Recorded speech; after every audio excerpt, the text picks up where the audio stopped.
Hey guys, welcome back to World Mechanics. Our mission here at the garage, guys, is to save you as much money as we can. That's why we make these absolutely free videos. Let's go ahead and start on it now.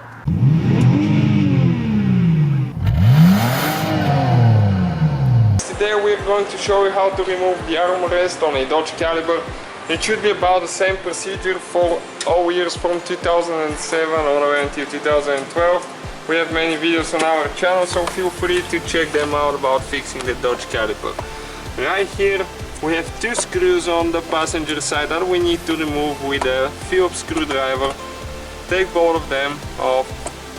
This armrest is really dirty. We got it at the detail shop, so we decided to take it apart so we can clean it better outside and wash it actually with the power washer. So two more screws like that with a Phillips screwdriver on the driver's side. You need to remove those, so a total of 4 screws so far.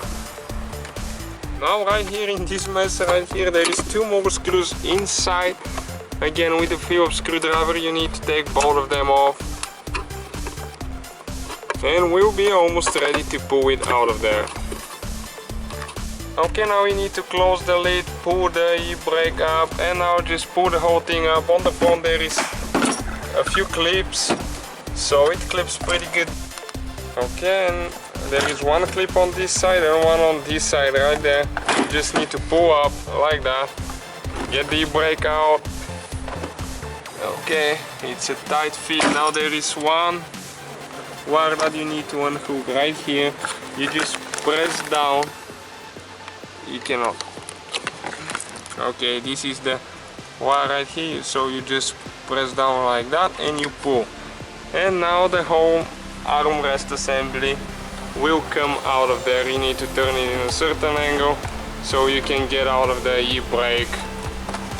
Okay, like that. Thank you guys for watching us. Don't forget to give us a like and subscribe. Hopefully guys the video was helpful. Please do not forget to comment, like, subscribe. That way we can keep making these absolutely free videos. Guys, we have more than 19,000 free repair videos on our YouTube channels that can guys save you thousands of dollars in future repairs. Check them out. Thank you guys for watching and see you next time.